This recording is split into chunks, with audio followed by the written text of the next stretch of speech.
Good morning everyone, good day everyone, I mean. So ngayon ituturo ko kung paano gumamit ng morph transition. Ngayon tuturo namin kung paano gumamit ng morph sa shapes, letters, and words, and position. So unahin muna natin yung shapes. Ganito. Una, mag-insert tayo. Siyempre, dalawang shapes. Shapes nga yan. Yan.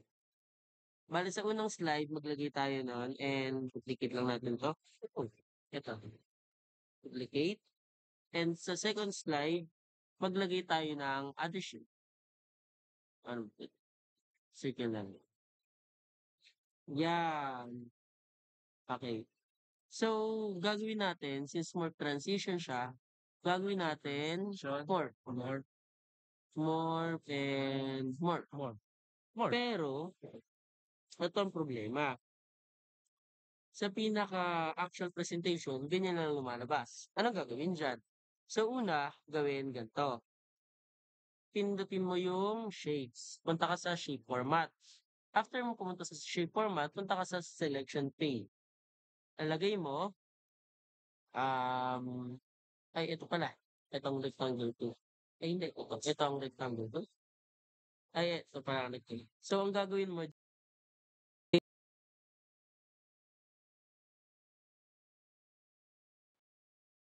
dalawang exclamation muna, then capital letters. Yan. Example lang po, di ba? No, example lang po po. Next, i-rename mo rin to. So, dapat same yung pangalan nila. Dalawang exclamation mark ulit, tapos same na name. Popo. Then, tingnan natin kung anong lalabas. Ha? 1, 2, 3. Tingnan natin. Very good. Ngayon mga Now, tuturo naman namin sa inyo ang sa words and letters. Now, para dyan, si Kuya Joaquin nandito.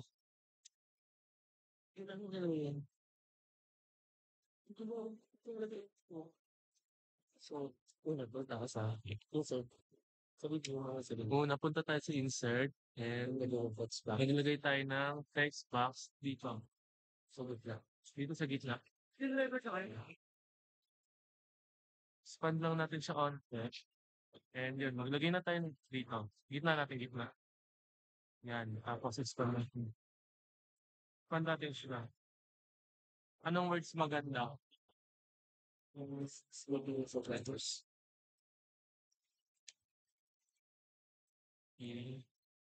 Inside.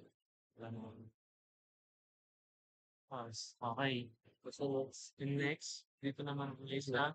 Huwag yung duplicate mo lang. Duplicate mo lang naman. Duplicate mo muna. And dito.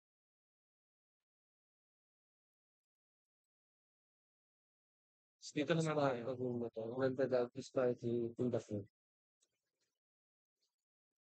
Pag-file na.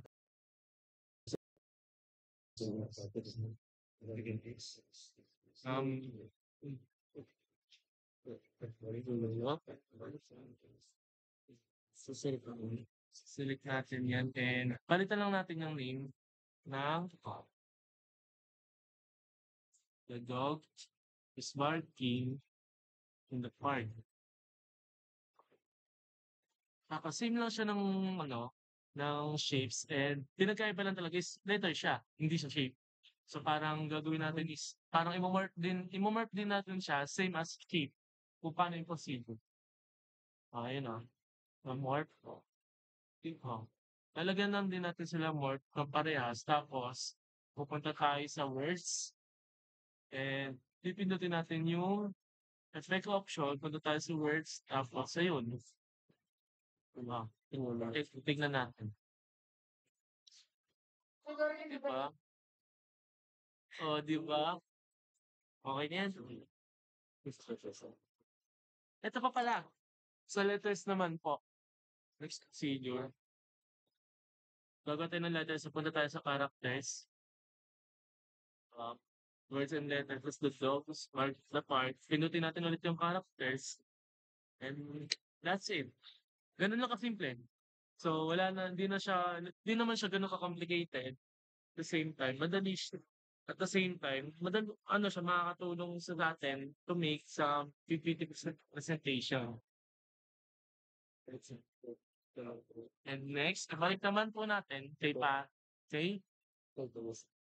and next, balik naman po natin kay Kuya Sil. So, ayun na nga. So, balik na tayo. Anong gagawin na natin? So, tapos na tayo sa words, shapes, position na tayo. Ang gagawin natin sa position, ganito. From each word, aayos natin mga position, ganito. Gagawa tayo ng Ferris wheel, which is, ah, kung saan magbabago-bago yung mga position ah, ng mga elements. For example, yan. Ganyan. Tingnan natin ha. Yan. Ito, kilala to, yung transition na to as Ferris wheel. Ay, carousel pala. I mean, carousel pala. Silang Ferris wheel. Una, ibayin muna natin mga kulay na. Gawin natin red. Gawin natin green. Yan. So, gawin natin para mas madali. Kapit natin to. Then, iba-ibayin na lang natin yung kulay. Pero, if features ang gagamitin nyo, and kailangan nyo siyang imano-mano, napalit-palitan nyo na ito, for example, ito, ilalagay nyo dito, papalakihin nyo. Pero since colors and ano lang naman ang gagawin natin, nag-shortcut na lang muna ako. So, yan. Ang gagawin natin, yan. Ito, ang gagawin dito is, yeah, ito. And ito, ang gagawin dito is, ito, right. Ito. Then, duplicate. Ay, no. Visual, duplicate lang natin. Um, Gagawin natin dito. Ano ba dito? No. Ito na. Ito. So, ayan. Na po, ma'am. Yan. So, ayan. Una, ito yung unang slide natin. Pangalawa, ito, ay, pala natin to. Kasi yan. So, ito, green na siya dapat. Ito, green. Green. Green, green, blue, blue, blue, blue, blue.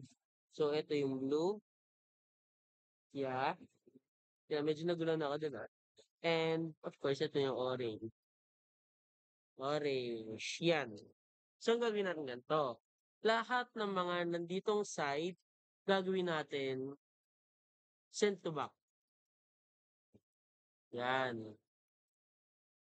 Bakit? Kasi para pag nag-morph transition siya, maayos yung pagkaka-positioning ng transition. Yun. Hindi yung mapupunta siya sa harap, tapos yung ito naman mapupunta sa likod. Tapos yung mga nasa gitna naman, bring to front natin.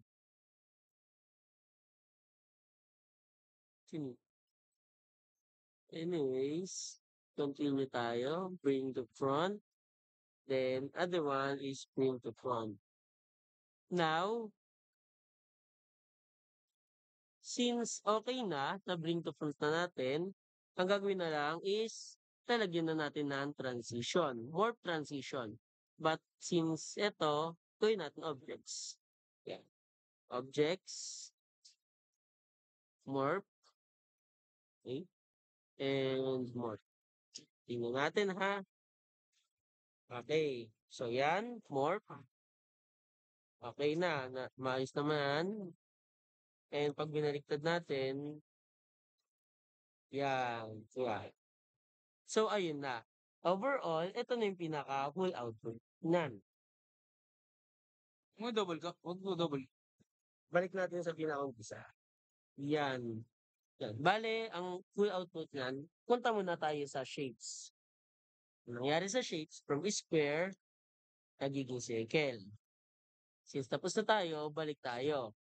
Punta tayo sa, wait lang. Ito pala ang word, kaya pala. Okay, sige. Ulit, tingnan natin. Punta tayo sa shapes. Mangyari, from square, magiging circle. Then 'pag binalik natin, dyan lang rin. Then, uy, no. After niyan, babalik niyo diyan. Then punta tayo sa words and letters. The cat is sleeping inside the house. Then 'pag ginanyan, the dog's barking in the park. Yeah. Now, babalik na natin. Now, pupunta tayo sa position. Position, let's go. Yan. Yan, nandyan yung ano, lipat, lipat, lipat, and lipat. And hanggang dyan lang muna, guys. And okay. Then that's the end of our session. Thank you for listening. And that's how you use more transition in PowerPoint presentation. Thank you for listening.